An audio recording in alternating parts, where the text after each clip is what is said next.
Operation devil হান্টে গাজীপুরে এখন পর্যন্ত 193 জন আটক। শ্রীপুরের সাবেক এমপি চয়ন ও উত্তরায় গাজীপুর মহিলা লীগ নেত্রী আনু গ্রেপ্তার।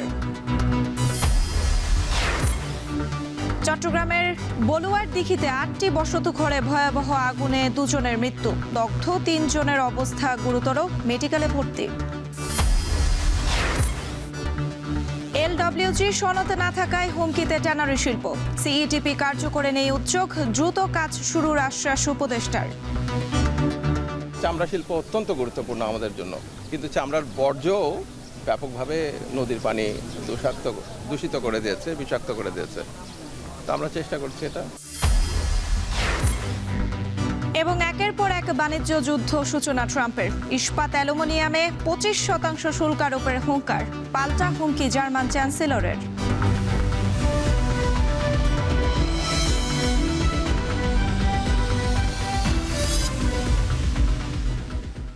স্বাগত এখন বাণিজ্যে। পুরো আয়োজন জুড়ে সঙ্গে আছি আমি সুমাইরা রাত্রি। 14 ফেব্রুয়ারি ঘিরে ফুলের রাজধানী খ্যাত যশোরে জমজমাট বেচাকেনা। নানা রঙের গোলাপ, জারবেরা, রজনীগন্ধার সুবাসে মুগ্ধ ফুলের হাট বাজার।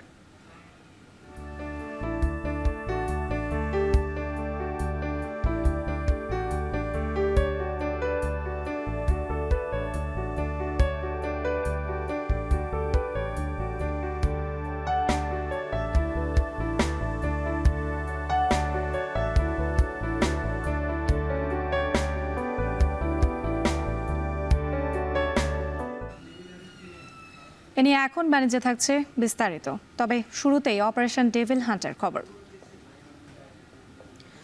অপারেশন ডেভিল হান্টে এখন পর্যন্ত গাজীপুরে 193 জনকে আটক করেছে পুলিশ। এর মধ্যে শুধু রোববার রাত থেকেই সকাল পর্যন্ত আটক করা হয়েছে 111 জনকে।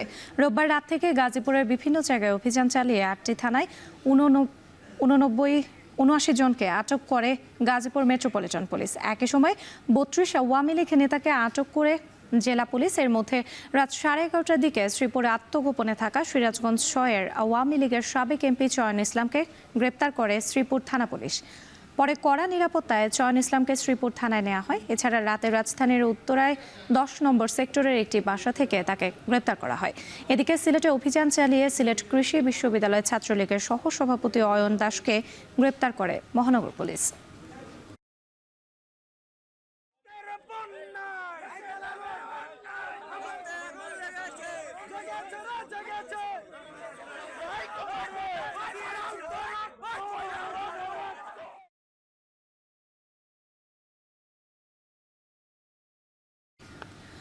গাজীপুরে অপারেশন ডেভিল হান্টে আরও 111 জনকে আটক করেছে পুলিশ। সব মিলিয়ে এখন পর্যন্ত আটকের সংখ্যা বেড়ে দাঁড়িয়েছে 193 জনে। এদিকে সিলেট কৃষি বিশ্ববিদ্যালয় নিষিদ্ধ ঘোষিত সংগঠন ছাত্রলীগের সহসভাপতি অয়ন দাসকে গ্রেপ্তার করেছে মহানগর পুলিশ। এ নিয়ে আরও জানাতে গাজীপুর থেকে যুক্ত হচ্ছেন ইফতেখার রায়হান ও সিলেট থেকে যুক্ত হচ্ছেন গুলজার আহমেদ। প্রথমে চলে যেতে চাই গাজীপুরে ইফতেখারের কাছে। ইফতেখার, আটকদের কোন মামলায় আসলে গ্রেপ্তার দেখানো হয়েছে কিনা এবং তাদের আদালতে তোলা হয়েছে কিনা এই বিষয়ে জানতে চাই।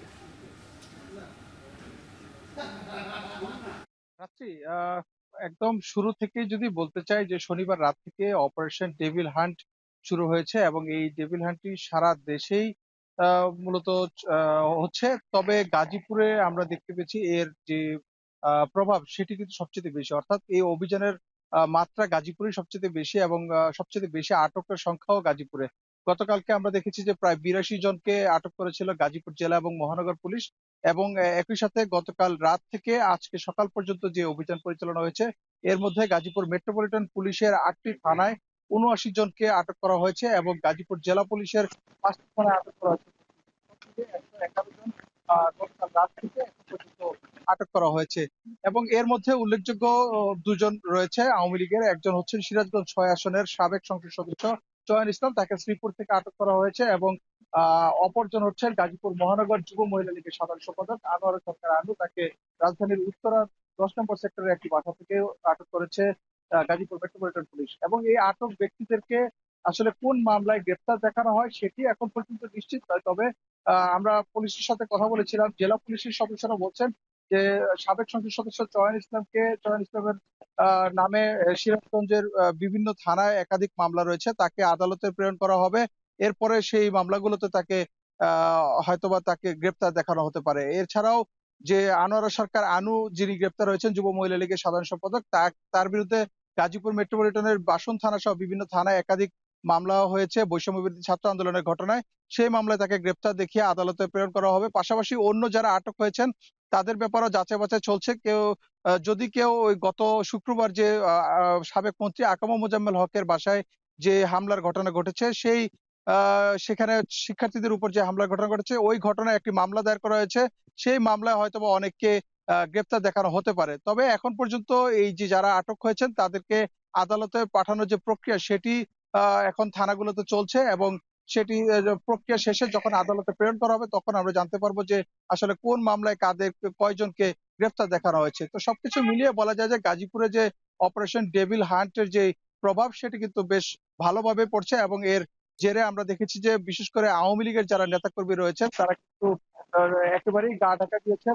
অনেকে বাসা বাড়ি ছেড়ে কিন্তু চলে গেছেন বলে আমরা বুঝতে পেরেছি। সবকিছু মিলিয়ে এই ছিল আমার কাছে গাজীপুরের থেকে অপারেশন ডেভিল হান্টের সবশেষ তথ্য। এবার যেতে চাই সিলেটে সহকর্মী গুলজার আহমেদের কাছে। গুলজার, আপনার কাছে জানতে চাই, এই যে সিলেট কৃষি বিশ্ববিদ্যালয় নিষিদ্ধ ঘোষিত সংগঠন ছাত্রলীগের সহসভাপতি অয়ন দাসকে গ্রেপ্তার করেছে মহানগর পুলিশ, সেখানে আসলে সেখানকার পরিস্থিতি কি? তাকে কোন মামলায় গ্রেপ্তার দেখানো হয়েছে জানাবেন। আচ্ছা, দেখুন, আপনি জানেন যে সারা বাংলাদেশে আসলে সামাজিক নিরাপত্তা নিশ্চিত করার জন্য অপারেশন ডেভিল হান্ট শুরু হয়েছে। এক্ষেত্রে আসলে সিলেটে গতকাল থেকে এই অপারেশনের কোনো কার্যক্রম আমরা চোখে পড়িনি এবং এক্ষেত্রে যারা দায়িত্বশীল আছেন, বিশেষ করে আইন শৃঙ্খলা রক্ষাকারী বাহিনীর যে মেট্রোপলিটন পুলিশের অতিরিক্ত উপপুলিশ কমিশনার মিডিয়ার দায়িত্বে যিনি আছেন, তিনি বলছিলেন যে সমন্বিত উদ্যোগে তারা ধীরে ধীরে একটা প্রক্রিয়াতে যাবেন। তবে এই অপারেশন ডেভিল হান্টে কোনো গ্রেপ্তার না হলেও গতকাল রাতে সিলেট মহানগর পুলিশের যে কোতোয়ালি থানা আছে, কোতোয়ালি থানার একটি আভিযানিক দল তারা অভিযান চালিয়ে সিলেট নগরীর বাগবাড়ি এলাকা থেকে অয়ন দাস নামে একজনকে গ্রেপ্তার করে। এবং পুলিশের যে তথ্য সেটি হচ্ছে যে অয়ন দাস তিনি ছিলেন সাবেক যে নিষিদ্ধ ঘোষিত ছাত্র সংগঠন ছাত্রলীগের সাবেক সহসভাপতি সিলেট কৃষি বিশ্ববিদ্যালয়ে। তাকে রাতে ভোর রাত অর্থাৎ ৩টার পরে মূলত গ্রেপ্তার করা হয়েছে। এখন তাকে থানাতেই রাখা হয়েছে। তবে তাকে কোন মামলায় গ্রেপ্তার করা হয়েছে এখন পর্যন্ত পুলিশ আমাদেরকে স্পষ্ট করে বলেনি। তারা বলছে যে কিছুক্ষণ পরে হয়তোবা তাদের ঊর্ধ্বতন কর্মকর্তা আসলে আনুষ্ঠানিকভাবে তারা জানাবে।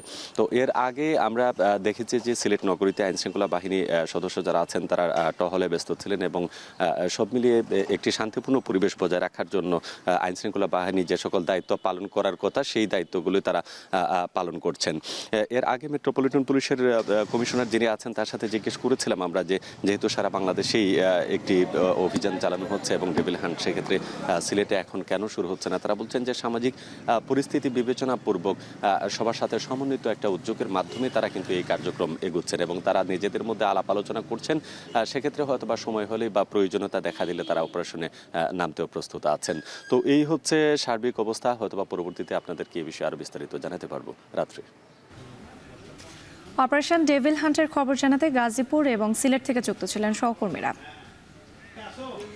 কেরানীগঞ্জ কেন্দ্রীয় কারাগারের পাশে অস্থায়ী আদালতে পিলখানা হত্যাকাণ্ডের বিস্ফোরক মামলার জামিন শুনানির সবশেষ খবর জানাতে যুক্ত হচ্ছেন সহকর্মী রাব্বি হোসেন।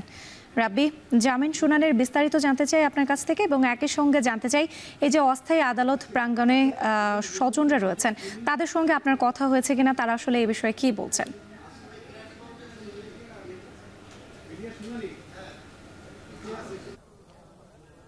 রাত্রি বহুল আলোচিত পিলখানা হত্যাকাণ্ডের বিস্ফোরক আইনের মামলার আজকে জামিন শুনানি রয়েছে। সকাল থেকে এখন পর্যন্ত আমরা একজন আইনজীবীকে পেয়েছি যিনি তার যে মক্কেল রয়েছে ৪৫ জনের জামিননামা দাখিল করেছেন, মানে তিনি জামিন চেয়ে দাখিল করেছেন। এছাড়া অনেক স্বজনরা এখানে ভিড় করছেন এই কেরানীগঞ্জ অস্থায়ী আদালতের বাইরে, অর্থাৎ কেরানীগঞ্জ কেন্দ্রীয় কারাগারের বাইরে স্বজনরা অপেক্ষা করছেন। এই জামিন শুনানি এখনো অনুষ্ঠিত হয়নি, তবে আজকে সাক্ষ্য গ্রহণও কিন্তু রয়েছে জামিন শুনানির পাশাপাশি এখানে স্বজনরা বলছেন যে আজকে মূলত যারা পিলখানার হত্যাকাণ্ডের যে দুটি মামলা, একটি হচ্ছে হত্যা মামলায় যারা বিভিন্ন মেয়াদে সাজা পেয়েছেন 10 বছর থেকে শুরু, 10 বছর সর্বোচ্চ 10 বছর, সর্বনিম্ন 3 বছর, 4 বছর, 5 বছর এরকম সাজা অনেকে পেয়েছেন। তাদের সাজা খাটা অনেক আগেই শেষ হয়ে গিয়েছে। শুধুমাত্র এই বিস্ফোরক আইনের মামলায় তাদের নাম থাকার কারণে তারা এতদিন কারাভোগ করেছেন এবং আজকে মূলত তাদের নিয়েই আসলে শুনানিটি বা তাদের বিষয়ে শুনানি হবে এবং তাদের জন্যই যারা আসামি পক্ষের আইনজীবী রয়েছেন তারা তাদের জামিন চেয়েছেন। অনেকেরই জামিননামা আজকে দাখিল হবে, তবে কতটা জামিননামা দাখিল হয় বা কতটি জামিন আবেদন পড়ে সে বিষয়টি এখনো পর্যন্ত আসলে নিশ্চিত করে বলা সম্ভব নয়, যেহেতু এখনো এজলাস উঠেনি, আদালত উঠেনি এবং রাষ্ট্রপক্ষের যিনি আইনজীবী তিনিও এখন এখানে অস্থায়ী আদালতে এসে পৌঁছাননি। তবে কারাগারের বাইরে প্রধান ফটকের সামনে স্বজনরা অপেক্ষা করছেন। তারা বলছেন যে তাদের যারা স্বজন রয়েছে দীর্ঘদিন তারা কারাভোগ করেছেন, অন্যায় অত্যাচারের শিকার হয়েছেন, তাদেরকে জামিন দিয়ে তাদের সঙ্গে ন্যায় বিচার নিশ্চিত করতে হবে, এরকমটাই তারা দাবি করেছেন। এর আগে আমরা দেখেছি যে বিস্ফোরক আইনের মামলায় প্রায় 178 জনের জামিন হয়েছে এবং জামিন হয়ে কারামুক্ত হয়েছেন। তারা বেশিরভাগই সবাই ছিলেন আসলে যারা বিভিন্ন ওই যে হত্যা মামলা হয়েছে সেই মামলায় খালাসপ্রাপ্ত যারা ছিলেন তাদেরকে জামিন দিয়েছেন এর আগে। আর আজকে মূলত যারা বিভিন্ন মেয়াদে সাজা পেয়েছিলেন, যাদের বিরুদ্ধে আপিল নেই উচ্চ আদালতে, রাষ্ট্রপক্ষ থেকে যাদের বিরুদ্ধে আপিল করা হয়নি, তাদের নিয়েই মূলত আজকে জামিন শুনানি অনুষ্ঠিত হবে। আজকে সাক্ষ্য গ্রহণও অনুষ্ঠিত হবে। তবে আজকে কতজনের সাক্ষ্য অনুষ্ঠিত হবে সেই বিষয়টি এখন পর্যন্ত জানা যায়নি। যখন আদালতে তার শুনানিটি এবং সাক্ষ্য গ্রহণ শুরু হবে তখন আরো বিস্তারিত বলা যাবে যে কতজনের আজকে জামিন শুনানি অনুষ্ঠিত হবে, এছাড়া কতজন আজকে সাক্ষ্য দিবেন। তবে এই মামলাটি যেহেতু অনেক আলোচিত মামলা, হত্যা মামলা এবং বিস্ফোরক আইনের মামলায় বিভিন্ন সময়ে ভুক্তভোগী পরিবারগুলো রাজপথে নেমেছিলেন, তারা আন্দোলন করেছিলেন তাদেরকে মুক্তি দেওয়ার জন্য। কারণ তারা বলছেন যে বিস্ফোরক আইনের মামলায় শুধুমাত্র নাম রেখে তাদের সঙ্গে অন্যায় অত্যাচার করা হয়েছিল। আওয়ামী লীগ সরকার তাদেরকে বিভিন্ন সময় তাদেরকে এই যে প্রহসনের নামে তারা বলছেন যে তাদেরকে কারাগারে আটকে রাখা হয়েছে শুধুমাত্র বিস্ফোরক আইনের নাম থাকার কারণে। আমরা দেখছি হত্যা মামলায় যাদেরকে এই বিচারিক আদালতে অর্থাৎ নিম্ন আদালতে যাদেরকে সাজা দেওয়া হয়েছিল, মৃত্যুদণ্ড দেওয়া হয়েছিল, পাশাপাশি যাদেরকে খালাস দেওয়া হয়েছিল, খালাস দেওয়াদের পক্ষে তারা উচ্চ আদালতে তারা আপিল করেছিলেন। উচ্চ আদালতও তাদেরকে আবার রায় দিয়েছিল। অনেকেই সেই খালাস প্রাপ্তদের মধ্য থেকে অনেকেই যারা খালাস পেয়েছেন তাদের 178 জন দেখেছি এর আগে আমরা 19 জানুয়ারি তাদেরকে জামিন দিয়েছিল, পরবর্তী সময় তারা কারামুক্ত হয়েছেন। এবং এখানে আরো আমরা বিস্তারিত বলতে পারবো যখন রাষ্ট্রপক্ষের আইনজীবী আসবেন, তিনি আসলে জানাবেন যে কতটি জামিন আজকে আবেদন পড়েছে, কতজন সাক্ষ্য দিবেন। এছাড়া আমরা কয়েকজন ভুক্তভোগীর সঙ্গে কথা বলেছিলাম এর আগে, তারা বলছেন যে তাদেরকে এই বিস্ফোরক আইনের মাধ্যমে তাদেরকে অত্যাচারিত করে হয়েছে বা তাদেরকে নানা জুলুম শিকারের নির্যাতনের শিকার হয়েছেন তারা আওয়ামী লীগ সরকারের আমলে। কারণ তারা শুধুমাত্র একটি মামলায় থাকার কারণে তাদেরকে দীর্ঘদিন ধরে আসলে জামিন দেওয়া হয়নি। দীর্ঘ 15-16 বছর ধরে তারা আসলে কারাগারে আটকে ছিলেন। অনেকে খালাস পেয়েছেন, অনেকের সাজা 10 বছরেরও বেশি সময় হয়ে গেছে, অনেকের সাজা শেষ হয়েছে। কারণ এখানে এই যে হত্যা মামলায় যাদেরকে বিভিন্ন মেয়াদে সাজা দেওয়া হয়েছিল তাদের সর্বোচ্চ সাজা হয়েছিল 10 বছর। আমি যদি বলি যে 10 বছরের যার সাজা হয়েছে তার গত আরো 6 বছর আগে সাজা শেষ হয়ে গিয়েছে, অর্থাৎ 6 বছর ধরে সে কারাগারে আছে। এছাড়া অনেকের 2 বছর, 3 বছর, 4 বছর সাজা রয়েছে। তারা কিন্তু বহুদিন আগেই তাদেরকে সাজা শেষ হয়েছে এবং তারা সাজা শেষ হওয়ার পরেও তারা কারাগারে আটকে রয়েছেন। এটা একটা তারা অন্যায় অবিচার বলছেন এখানকার যারা ভুক্তভোগী আছেন বা যারা ভুক্তভোগী পরিবারগুলো রয়েছেন তারা। এর আগে আমরা দেখেছি আদালত প্রাঙ্গণ থেকে শুরু করে সচিবালয় থেকে শুরু করে জাতীয় শহীদ মিনার সব জায়গায় কিন্তু তারা আন্দোলন করেছেন তাদেরকে মুক্তি দেওয়ার জন্য। তাদের মুক্তিতে যেহেতু কোনো বাধা নেই, কারণ তাদের সাজা ইতিমধ্যেই খাটা শেষ হয়ে গিয়েছে এবং আজকে যেহেতু তাদের জামিন শুনানি এবং সাক্ষ্য গ্রহণ রয়েছে, পরবর্তীতে আরো বিস্তারিত জানা যাবে। এই ছিল আমার কাছে কেরানীগঞ্জ অস্থায়ী আদালত থেকে সবশেষ খবর। কেরানীগঞ্জ কেন্দ্রীয় কারাগারের পাশে অস্থায়ী আদালতে পিলখানা হত্যাকাণ্ডের বিস্ফোরক মামলার জামিন শুনানির সবশেষ খবর জানতে যুক্ত ছিলেন সহকর্মী রাব্বি হোসেন। জুলাই আগস্ট আন্দোলনে হত্যাসহ বিভিন্ন মামলায় সিএমএম আদালতে তোলা হয়েছে আওয়ামী লীগ ও পুলিশের 22 সদস্যকে। সেখানে আছেন সহকর্মী আরিফ হোসেন, যুক্ত হচ্ছে তার সঙ্গে। আরিফ, এই যে আজ 22 জনকে আদালতে তোলা হয়েছে, সেই 22 জনের মধ্যে আসলে কে কে আছেন জানতে চাই আপনার কাছ থেকে। রাত্রি কিছুক্ষণ আগে আদালতে তোলা হয়েছে 11 জনকে। এখন পর্যন্ত আরো 11 জন যারা বিভিন্ন মামলায় অর্থাৎ হত্যা মামলায় 5 আগস্টের পরে যারা যে হত্যা মামলাগুলো হয়েছে, অর্থাৎ 5 আগস্টের আগে ছাত্র জনতার বুকে গুলি চালানোর অভিযোগে এখানে আমরা যেই বিষয়টি আমাদের হাতে একটি তথ্য রয়েছে যে মোহাম্মদপুর থানার 2টি মামলায় যেখানে সাবেক এমপি সাদেক খানকে গ্রেফতার দেখানো হয়েছে, তাকে কোর্টে তোলা হয়েছে ইতিমধ্যেই। এছাড়া যাত্রাবাড়ি থানার 4টি মামলায় গ্রেফতার দেখানো হয়েছে আনিসুল হককে, যাকেও কোর্টে তোলা হয়েছে। এছাড়া যাত্রাবাড়ি থানার আরও 2টি মামলায় গ্রেফতার দেখানো হয়েছে সালমান এফ রহমানকে, তিনি সাবেক প্রধানমন্ত্রীর বেসরকারি বাণিজ্য বিষয়ক উপদেষ্টা ছিলেন। এছাড়া আমরা যদি আপনাদেরকে আরও একটি বিষয় বলি, সেছাড়া জুনায়েদ আহমেদ পলক রয়েছে, তাকে যাত্রাবাড়ি থানার 2টি মামলায় গ্রেফতার দেখানো হয়েছে। এছাড়া দীপু মনি, যাকে যাত্রাবাড়ি থানার আরেকটি মামলায় গ্রেফতার দেখানো হয়েছে।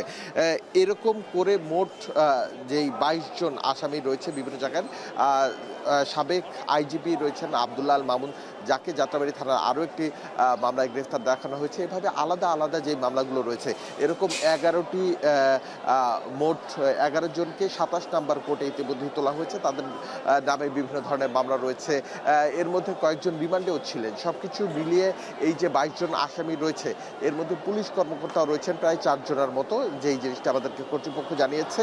তবে এখন পর্যন্ত হত্যা মামলায় সহ আরও আলাদা আলাদা যেসব মামলা রয়েছে বিভিন্ন জায়গায় যাদের নাম রয়েছে, এই মামলাগুলোকে তাদেরকে শোন অ্যারেস্ট দেখানো হচ্ছে, যেটা কর্তৃপক্ষ আমাদেরকে জানিয়েছেন। এবং উপরে তোলা হয়েছে, বলা হচ্ছে যে 5 আগস্টের আগে ছাত্র জনতার বুকে নির্মমভাবে যে গুলিগুলো চালানো হয়েছে তার নেতৃত্বে ছিলেন এসব লোক। এবং আইনমন্ত্রীকে বলেছেন, কোর্টে দাঁড়িয়ে বলছেন, যারা আইনজীবী রয়েছেন তারা বলছেন সাবেক আইনমন্ত্রী সে আইনের শাসনকে সে ভুলভাবে প্রয়োগ করে, অর্থাৎ সাবেক প্রধানমন্ত্রী শেখ হাসিনার কাজে লাগিয়ে, অর্থাৎ তার বল প্রয়োগের মাধ্যম হিসেবে ব্যবহার করেছেন এবং বিভিন্নভাবে সাধারণ মানুষের বুকে অত্যাচার চালিয়ে গুলি করেছেন, এমন কিছু অভিযোগ তারা তুলে ধরছেন। এবং সেই সব অভিযোগের যে মামলাগুলো হয়েছে সেই মামলায় তাদেরকে গ্রেফতার দেখানো হয়েছে। আমরা এখন পর্যন্ত রয়েছে, কিছুক্ষণ আগে 27 নম্বর কোর্টে তোলা হয়েছে সালমান এফ রহমান, আনিসুল হক, দীপু মনি, তারপর সাদেক খান থেকে শুরু করে 11 জনকে। এই 11 জনের জন্য যেই মামলাগুলো রয়েছে সেটা কিন্তু একটি মামলা নয়, যাত্রাবাড়ি থানা থেকে শুরু করে ঢাকা শহরে যেই মামলায় তাদের নাম রয়েছে সেই মামলাগুলোকে এক এক করে তাদেরকে কিন্তু পর্যায়ক্রমে গ্রেফতার দেখানো হচ্ছে। এবং আজকে কোর্টে তোলা হলো এই 11 জনকে, এবং পরবর্তীতে আরও 11 জনকে কোর্টে তোলা হবে, সেটা পর্যায়ক্রমে। রাত্রি জুলাই আগস্ট আন্দোলনে হত্যাসহ বিভিন্ন মামলায় সিএমএম আদালতে তোলা হয়েছে আওয়ামী লীগ ও পুলিশের 22 সদস্যকে। সে খবর জানাতে যুক্ত ছিলেন সহকর্মী আরিফ হোসেন। চট্টগ্রামের বলুয়ার দিঘিতে ভয়াবহ আগুনে পড়ে ছাই 8টি বসতঘর, দগ্ধ 5 জনের মধ্যে 2 জনের মৃত্যু হয়েছে। এ নিয়ে আরও জানাতে সেখান থেকে যুক্ত হচ্ছেন ফয়সাল করিম। ফয়সাল, দগ্ধ বাকিদের এখন কি অবস্থা? আগুন লাগার কারণ কি বলছে ফায়ার সার্ভিস? রাত্রি যারা দগ্ধ আছেন তাদেরকে চট্টগ্রাম মেডিকেল কলেজ হাসপাতালের বার্ন ইউনিটে ভর্তি করা হয়েছে এবং তাদের 3 জনের অবস্থা গুরুতর বলে জানিয়েছে চিকিৎসক। এবং আমরা আছি এখন যেখানে আগুন লেগেছে চট্টগ্রামের বলুয়ার দিঘির যেই জাফর সওদাগরের কলোনি, সেই কলোনিতে আমরা যেটি দেখেছি যে আমরা এখানে শুধুমাত্র জীবনই চলে যায়নি, আগুন জীবনই কেড়ে নেয়নি, পাশাপাশি সহায় সম্বল, অর্থাৎ এখানে কিন্তু নিম্ন আয়ের মানুষেরা বসবাস করতেন। 9টি বসতঘর পুড়ে গেছে, এখানে বেড়ার ঘর ছিল, আধা পাকা ঘর ছিল, এবং সেই ঘরগুলোতে আমরা যেটি দেখছি যারা বসবাস করতেন অধিকাংশই নিম্ন আয়ের মানুষ, হকার, এবং যারা দিনমজুর করে আসলে তাদের রুজির ব্যবস্থা করতেন। এবং আমরা একজনকে এখানে পেয়েছি যে তার যে 2 লক্ষ টাকার 2.5 লক্ষ টাকার যে সহায় সম্বল সেটি কিন্তু পুড়ে গেছেন। এবং তিনি বলছেন যে তিনি দীর্ঘদিন হকারি পেশা করে আসলে বিভিন্ন জায়গায় পারফিউম কিংবা আতর বিক্রি করে তিনি এই টাকাগুলো জমিয়েছিলেন এবং তার এই অর্থগুলো একেবারেই আলমারির ভেতরে ছিল, যেটি তিনি তার পরিবার নিয়ে তিনি বেরিয়ে যেতে পারলেও এই অর্থগুলো তিনি নিরাপদে তিনি বের করে আনতে পারেননি, এবং যে কারণে দেখা যাচ্ছে কি সেগুলো পুরো একেবারেই কয়লা হয়ে গেছে। তার 2.5 লক্ষ টাকার সম্পদ এবং তার স্বর্ণ ছিল অনেকগুলো, তিনি দাবি করছেন। এবং এরকম আসলে অনেকের ঘরই পুড়ে গেছে এবং তিনি বলছেন যে এগুলো তিনি তার দীর্ঘ জীবনের যেই সঞ্চয়, সেই সঞ্চয়গুলো দিয়ে তিনি বাড়িতে একটি ঘর বানানোর পরিকল্পনা ছিল। এবং আমরা অনেককেই পেয়েছি এরকম, কারো বিদেশ যাওয়ার অর্থ ছিল, কারো দীর্ঘদিনের জমানো অর্থ এবং অনেকেই রুটি রুজির জন্য যারা দিনমজুরি করতেন এমন অনেক মানুষকে পেয়েছি এবং এই আগুন আসলে তাদের জীবনকে পুরোপুরি পাল্টে দিয়েছে। কারণ তারা বলছেন যে আসলে এই বেঁচে থাকাটাও এখন তাদের জন্য অনেকটা দায়ের হবে, কারণ এই যে দীর্ঘদিনের যে সহায় সম্বল আসবাবপত্র ছিল সেগুলো কিন্তু তাদের বেঁচে থাকার সম্বল, কিংবা পরিবার নিয়ে আসলে অনেকেই আমরা বেরিয়ে যেতে পারলেও আমার দেখেছি আসলে অনেকেই এখানে নিঃস্ব হয়ে গেছেন একেবারে, এবং তাদের এই যে অসহায় অবস্থা থেকে তারা রক্ষার জন্য তারা সরকারের সহায়তা আশা করছেন। এবং আমরা যেটা দেখছি যে যারা মারা গেছেন তারা মূলত স্বামী স্ত্রী, এবং তাদের একজন মূলত ইলেকট্রিক মিস্ত্রি ছিলেন এবং আরেকজন তার যিনি স্ত্রী ছিলেন তিনি কিন্তু এখানে গৃহিণী ছিলেন এবং তিনি দীর্ঘদিন ধরে অসুস্থ ছিলেন। একই পরিবারের আরও দুজন দগ্ধ হয়েছে এবং এখানে 9টি বসত ঘরের যে অবস্থা আমরা যে দেখেছি একেবারে ঘিঞ্জি এলাকা, যেখানে ফায়ার সার্ভিস এখানে ঢুকতে কিছুটা বেগ পেতে হয়েছে। তবে পাশে বলুয়ারদিঘি থাকার কারণে কিছুটা দ্রুত সময়ের মধ্যে তারা আগুন নির্বাপন করতে সক্ষম হয়। রাত্রি চট্টগ্রামের বলুয়ারদিঘিতে ভয়াবহ আগুনে পুড়ে ছাই 8টি বসতঘর। সেখানকার সবশেষ পরিস্থিতি জানাতে যুক্ত ছিলেন ফয়সাল করিম। লেদার ওয়ার্কিং গ্রুপের সনদ না থাকায় শুধু চীন ছাড়া বিশ্ববাজারে চামড়া ও চামড়াজাত পণ্য রপ্তানি করতে পারছে না বাংলাদেশের ব্যবসায়ীরা। এই এলজিডব্লিউজি সনদ পেতে সম্পূর্ণ কার্যকরী হতে হবে সিইটিপি। ব্যবসায়ীরা বলছেন উপদেষ্টা পরিষদে 5 জন পরিবেশবাদী থেকেও কেন্দ্রীয় বর্জ্য শোধনাগার বা সিইটিপি সম্পূর্ণ কার্যকর করার উদ্যোগ নেই। তবে শিল্প উপদেষ্টা বলছেন কোরবানি ঈদের আগেই শুরু হবে কেন্দ্রীয় বর্জ্য শোধনাগার বা সিইটিপি। বিস্তারিত জানাচ্ছেন সিউল আহমেদ। সাভারের বিসিক চামড়া শিল্প নগরীতে পরিবেশ বান্ধব করার দায়িত্ব দেয়া হয় কেন্দ্রীয় বর্জ্য শোধনাগার বা সিইটিপিকে। প্রতিদিন 25,000 ঘনমিটার দূষিত পানি পরিশোধন করার সক্ষমতা সিইটিপির। আর মৌসুমে এই বর্জ্যের পরিমাণ 40,000 ঘনমিটার। তবে চালু হওয়ার 2 বছর পর থেকেই এর সক্ষমতা কমতে শুরু করে। আর 2021 সালে জুলাইয়ে চীনা ঠিকাদার প্রতিষ্ঠানটি অসম্পূর্ণ প্ল্যানটি ঢাকা ট্যানারি ইন্ডাস্ট্রিয়াল স্টেট বর্জ্য শোধনাগার কোম্পানির কাছে দিয়ে চলে যায়। এরপর থেকেই অনেকটা অকার্যকর অবস্থায় আছে সিইটিপি। লেদার ওয়ার্কিং গ্রুপের সনদ পেতে দরকার 1710 নম্বরের, পরীক্ষায় পাশ করতে হলে সিইটিপির খাতেই রয়েছে 300 নম্বর। আর অন্যান্য শর্ত পূরণ হলেও কার্যকরী সিইটিপি না থাকায় মিলছে না সনদ। অথচ তা পেলে রাতারাতি চামড়া শিল্পের রপ্তানি চীন ছাড়াও ইউরোপে রপ্তানি করে কয়েক গুণ বেশি বৈদেশিক মুদ্রা অর্জন করা সম্ভব। এই সিইটিপির ব্যাপারে আমাদের বর্তমান উপদেষ্টা মহোদয়, শিল্প উপদেষ্টা মহোদয় এবং বাণিজ্য উপদেষ্টা মহোদয় কিছুদিন আগেই আমাদের ট্যানারি স্টেটও ভিজিট করেছেন এবং আমরা শিল্প মন্ত্রণালয়েও একটা মিটিং করেছি। ওখানে ওনারা আশ্বস্ত করেছেন ইমিডিয়েট আমাদের যেই নিডটা প্রয়োজন, ওনারা প্রায় 24 কোটি টাকার মতো একটা টাকা, যেটা বলছেন যে উইদিন 1 মান্থের ভিতরে ওনারা ব্যবস্থা করে দিবেন। ওই টাকাটা যদি আসে তাহলেও কিন্তু আমরা বিফোর কোরবানি এইটাকে একটা স্ট্যান্ডার্ডে নিয়ে যেতে পারবো। অন্তর্বর্তীকালীন সরকার দায়িত্ব নেয়ার পর সিইটিপি কার্যকর হবে এমন আশাই ব্যবসায়ীদের। কারণ এক সময়ের পরিবেশ নিয়ে কাজ করা রিজওয়ানা হাসান বর্তমান পরিবেশ মন্ত্রণালয়ের দায়িত্বে আছেন। তবে উপদেষ্টা বলছেন ট্যানারি বর্জ্য নিয়ন্ত্রণে তার মন্ত্রণালয় কাজ করে যাচ্ছে। এছাড়াও সিইটিপি সংস্কারের জন্য শিল্প মন্ত্রণালয়ের সাথে যোগাযোগ করা হচ্ছে। আপনার শিল্প প্রতিষ্ঠানের সিইটিপি তখন থেকে বলে এসছি, সরকার বানিয়ে দেবে কেন? সরকার কার টাকায় বানিয়ে দেয়? সরকারের নিজের টাকা আছে, জনগণের টাকা। জনগণের টাকা দিয়ে বানিয়ে দেওয়ার পরেও তারা ঠিক মতন চালাবে না। নানান ফন্দি ফিকির করে টুকরা টুকরা চামড়ার টুকরা দিয়ে ড্রেনের মুখ ব্লকেজ করে দিয়ে বলবে ক্ষমতা নাই, ওভারফ্লো করবে। এসব তো হবে না। শিল্প মন্ত্রণালয়ের সাথে আমার মন্ত্রণালয় নিয়মিত যোগাযোগ। এদিকে শিল্প মন্ত্রণালয় বলছে কোরবানির আগেই সিইটিপির সংস্কার কাজ শুরু হবে। তবে এই কোরবানি ঈদেও মিলবে না এর সুফল। আগের সরকার 15.5 বছর যে দুঃশাসন চালিয়ে গেছে, কয়েক মাসে আমরা কেমন করে এটার সমাধান করব? আমরা কাজটা শুরু করেছি যাতে এই অপশাসনের যে অবস্থা তৈরি হয়েছিল তার থেকে বের হয়ে আসে।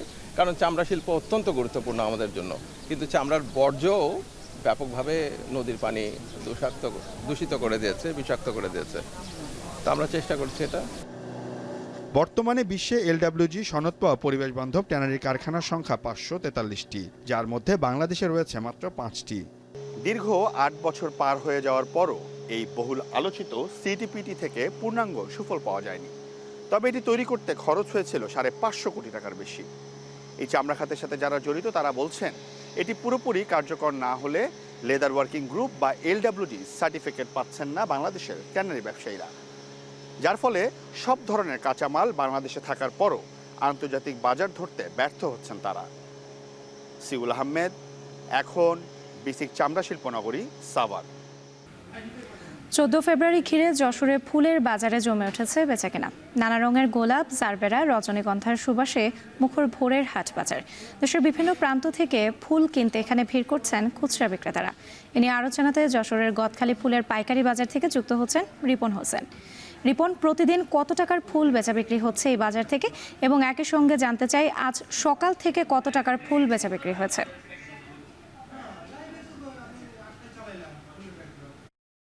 রং বেরঙের যে ফুল সেটি কিন্তু ইতিমধ্যে শোভা পাচ্ছে গদখালির ফুল বাজারে। আমরা একটি ক্ষেতে রয়েছি, একদম যে ফুলের বাজার রয়েছে সেই ফুলের বাজারের পাশেই এই ক্ষেতটি রয়েছে। এই ক্ষেতে দেখছি যে আমরা যে বিভিন্ন ধরনের ফুল রয়েছে, এই ফুল আগামীকাল বিক্রি হবে। এই সকাল থেকে আমরা দেখেছি যে বিভিন্ন ধরনের ফুল, বিশেষ করে গোলাপ ফুল বিক্রি হয়েছে 5 টাকা থেকে 10 টাকার মধ্যে, এবং এই বাজারে আজকে 3.5 কোটি টাকার ফুল বিক্রি হয়েছে বলে জানিয়েছেন এখানকার যারা ফুল ব্যবসায়ী রয়েছেন তারা বলছেন যে এই যে দিবস রয়েছে, বিশেষ করে 21শে ফেব্রুয়ারি বিশ্ব ভালোবাসা দিবস, বসন্ত দিবস, এই দিবসকে কেন্দ্র করে এখান থেকে প্রায় 15 থেকে 20 কোটি টাকার ফুল বিক্রি তাদের টার্গেট রয়েছে। আজকের বাজারে 3.5 কোটি টাকার ফুল বিক্রি হয়েছে। আজকের সামনে যে কয়েকদিন রয়েছে সেই কয়েকদিনে কিন্তু এই পরিমাণে ফুল বিক্রি হবে। তবে যারা কৃষক রয়েছেন তারা বলছেন যে গত বছরের তুলনায় এবছর ফুলের দাম কিছুটা কম রয়েছে। বিশেষ করে যে গোলাপ রয়েছে, যে আপনি জানেন যে ভালোবাসা দিবসে সবচেয়ে চাহিদা থাকে গোলাপের। অন্য বছরে আমরা দেখেছি এই গোলাপটি 20 টাকা 30 টাকা পর্যন্ত বিক্রি হয়, কিন্তু এবছর এই বাজারে আজকে আমরা দেখেছি যে 5 টাকা থেকে 10 টাকার মধ্যে এই গোলাপটি বিক্রি হয়েছে। অন্যান্য যে ফুল রয়েছে, বিশেষ করে জারবেরা ফুল রয়েছে, সেটি বিক্রি হচ্ছে 5 থেকে 6 টাকা। গ্যালো ফুল রয়েছে, আমার পিছনে দেখছেন যে গ্যালোর ক্ষেত রয়েছে, এই যে ফুলটি রয়েছে এই ফুলটি বিক্রি হচ্ছে 6 থেকে 7 টাকা। যে গাঁদা ফুল রয়েছে সেটি বিক্রি হয় 1300 থেকে 400 টাকা, এবং অন্যান্য যে চন্দ্রমল্লিকা ফুল রয়েছে 1 থেকে 2 টাকা প্রতি পিস বিক্রি হচ্ছে। যারা কৃষক রয়েছে বলছেন যে এবছর ফুলের উৎপাদন বেশি হয়েছে, বিশেষ করে সম্প্রতি কিছুদিন আগে গরম পড়ায় একসাথে ফুল, বিশেষ করে যে গোলাপ ফুল রয়েছে সেটি ফুটে যাওয়ার কারণে বাজারে সরবরাহ বেড়েছে, সে কারণেই দামটা কিছুটা কম রয়েছে। যদি এভাবে দাম কম থাকে তাহলে তারা ক্ষতিগ্রস্ত হবে, তবে যদি দামটি বেশি হয় তাহলে তারা কিন্তু লাভবান হবেন। যারা ব্যবসায়ী রয়েছেন তারা বলছেন যে দেশের বর্তমান প্রেক্ষাপট এবং ফুলের যে সরবরাহ সেটি বেশি থাকার কারণে বাজারে ফুলের দামটি কম রয়েছে, এবং যে ভালোবাসা দিবস অর্থাৎ 14 ফেব্রুয়ারি যে ভালোবাসা দিবসটি পালিত হবে সেটি শবে বরাতের দিন পড়ার কারণে একটু তাদের মাথায় রেখে কিনতে হচ্ছে। সব মিলে জমজমাট রয়েছে ফুলের বাজার। এই ছিল এখান থেকে আমার কাছে সর্বশেষ রাত্রি। যশোরের ফুলের বাজার থেকে যুক্ত ছিলেন সহকর্মী রিপন হোসেন। নেত্রকোনায় প্রথমবার বাণিজ্যিক ফুল চাষ হচ্ছে। ধানের পাশাপাশি গোলাপ চাষে লাভবান কৃষকরা, অর্থনৈতিকভাবে সমৃদ্ধ হচ্ছে এলাকা। কৃষকরা বলছেন তুলনামূলক কম জায়গায় বেশি লাভ হওয়ায় ফুল চাষের প্রতি আগ্রহ বাড়ছে। রিফাত আহমেদ রাসেলের প্রতিবেদন।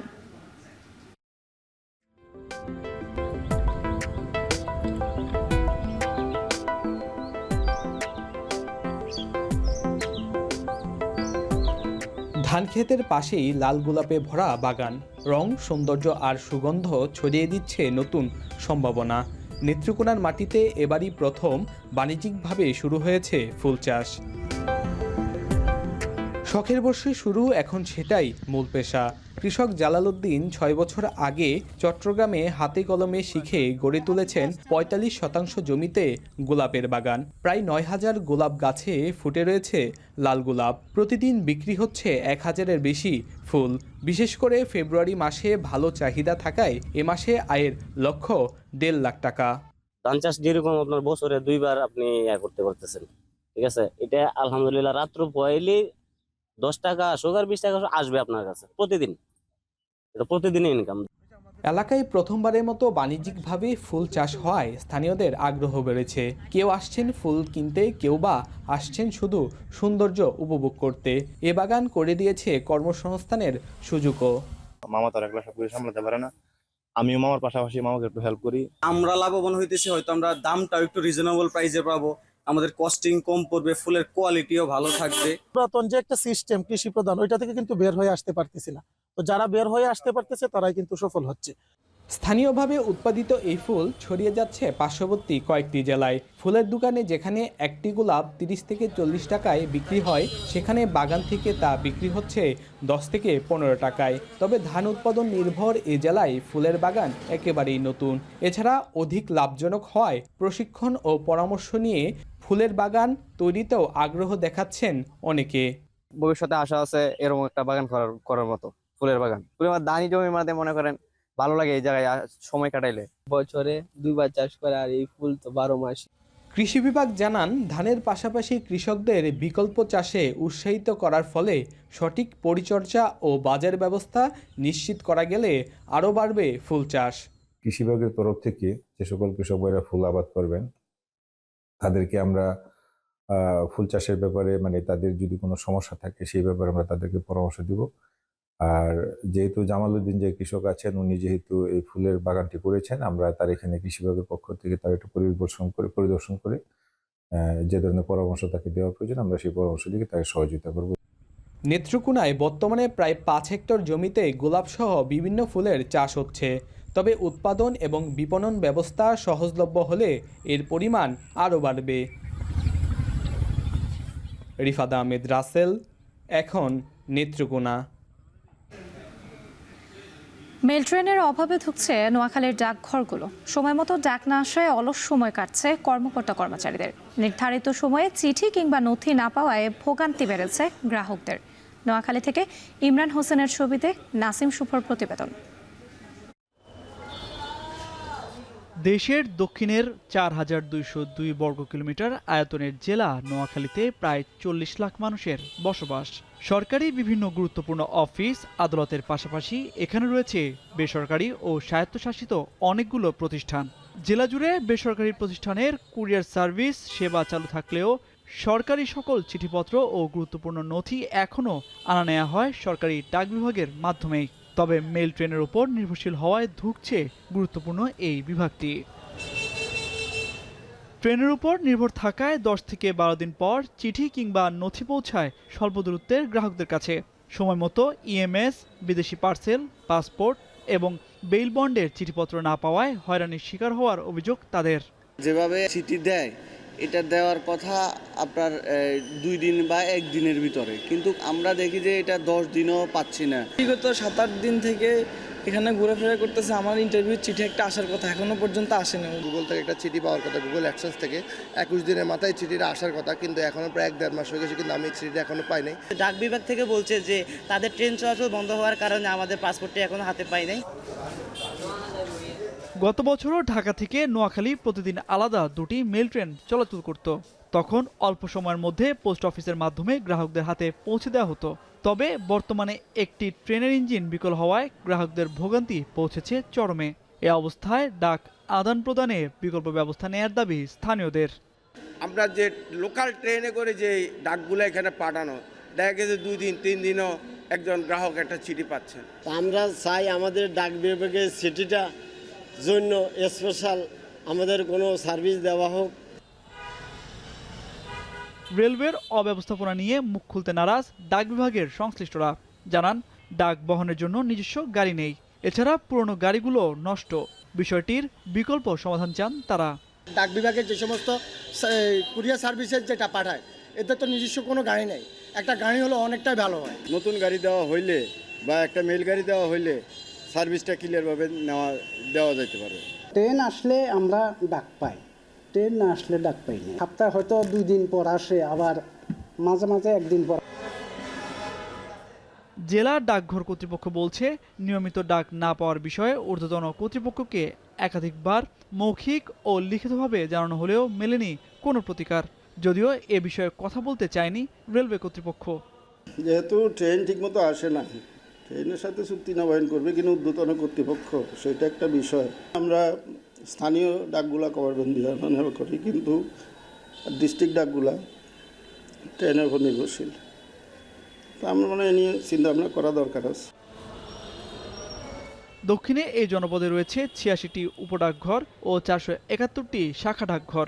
বিকল্প উপায়ে নিজস্ব ব্যবস্থাপনায় ঢাকা থেকে ডাক আনা নেওয়ার ব্যবস্থার মধ্য দিয়ে চলমান সংকট থেকে উত্তরণ সম্ভব বলে মনে করেন সংশ্লিষ্টরা। এখন নোয়াখালী। এবার আন্তর্জাতিক প্রসঙ্গ। দ্বিতীয় মেয়াদে দায়িত্ব নেয়ার পর একের পর এক বাণিজ্য যুদ্ধের সূচনা করছেন মার্কিন প্রেসিডেন্ট ডোনাল্ড ট্রাম্প।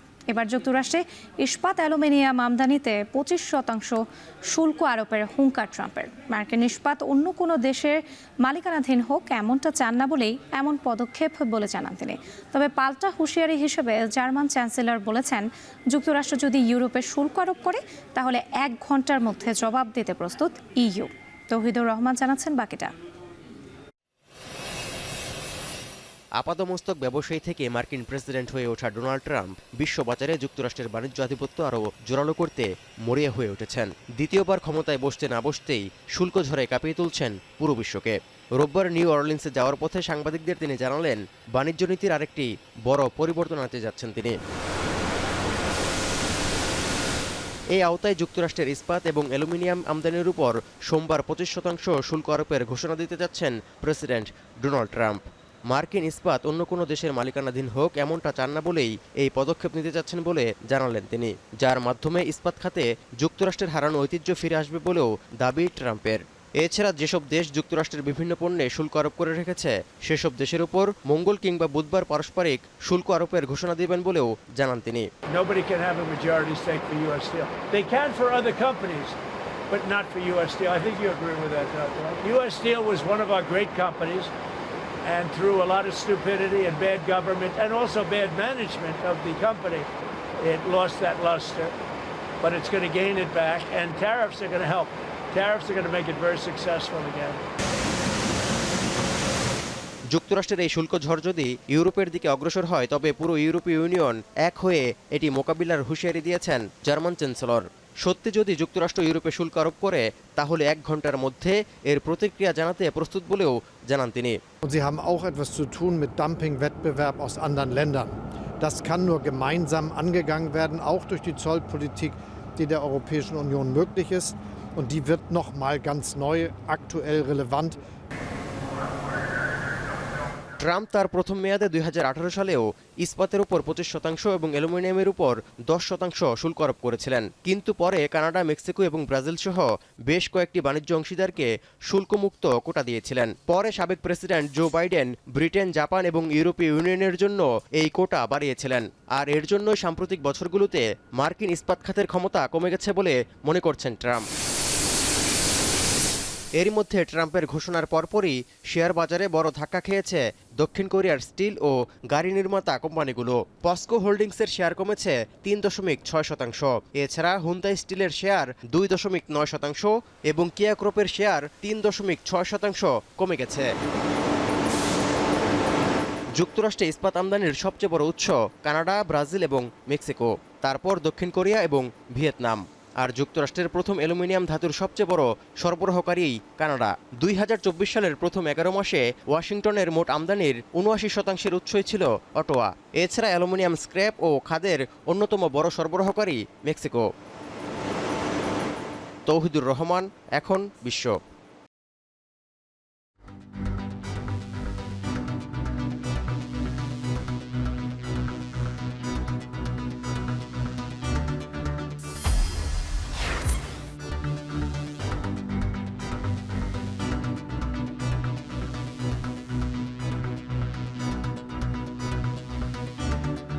চামড়া শিল্প অত্যন্ত গুরুত্বপূর্ণ আমাদের জন্য, কিন্তু চামড়ার বর্জ্যও ব্যাপকভাবে নদীর পানি দূষিত করে দিয়েছে, বিষাক্ত করে দিয়েছে।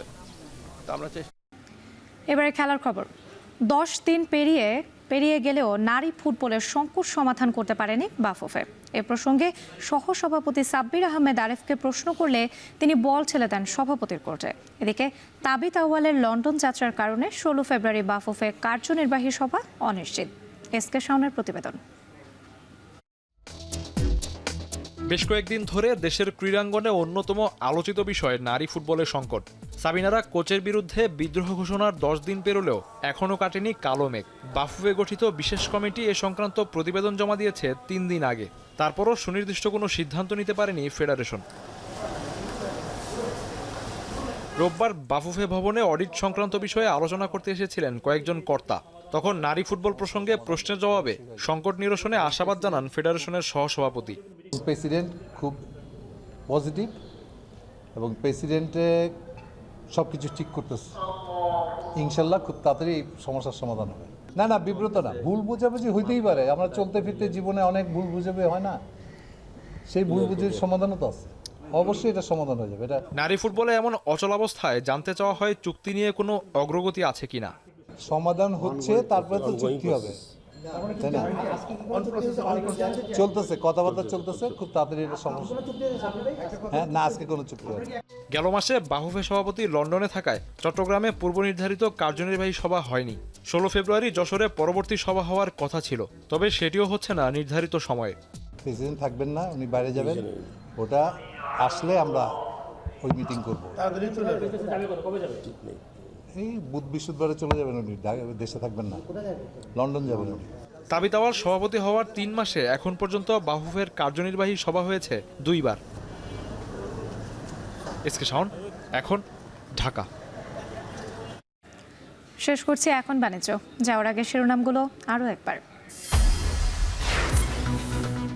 অপারেশন ডেভিল হান্টে গাজীপুরে এখন পর্যন্ত 182 জন আটক। শ্রীপুরের সাবেক এমপি চয়ন ও উত্তরায় মহিলা লীগ নেত্রী আনু গ্রেপ্তার। চট্টগ্রামের বলুয়ার দিঘিতে 8টি বসতঘরে ভয়াবহ আগুনে 2 জনের মৃত্যু, দগ্ধ 3 জনের অবস্থা গুরুতর, মেডিকেলে ভর্তি। এলডব্লিউজি সনদে না থাকায় হুমকিতে ট্যানারি শিল্প, সিইটিপি কার্যকরে নিয়ে উদ্যোগ, দ্রুত কাজ শুরুর আশ্বাস উপদেষ্টার। চামড়া শিল্প অত্যন্ত গুরুত্বপূর্ণ আমাদের জন্য, কিন্তু চামড়ার বর্জ্যও ব্যাপকভাবে নদীর পানি দূষিত করে দিয়েছে, বিষাক্ত করে দিয়েছে। তো আমরা চেষ্টা করছি এটা। এবং একের পর এক বাণিজ্য যুদ্ধ সূচনা ট্রাম্পের। ইস্পাত অ্যালুমিনিয়ামে 25% শুল্ক আরোপের হুঙ্কার, পাল্টা হুমকি জার্মান চ্যান্সেলরের। এই ছিল এখন বাণিজ্যের আয়োজনে। এখন টেলিভিশন ওয়েবসাইটে দেখতে ভিজিট করুন www.ekon.tv। এছাড়া ফেসবুকে দেখতে ভিজিট করুন facebook.com/tv.ekon এবং ইউটিউবে এখন টেলিভিশন দেখতে ভিজিট করুন youtube.com/c/ekontv।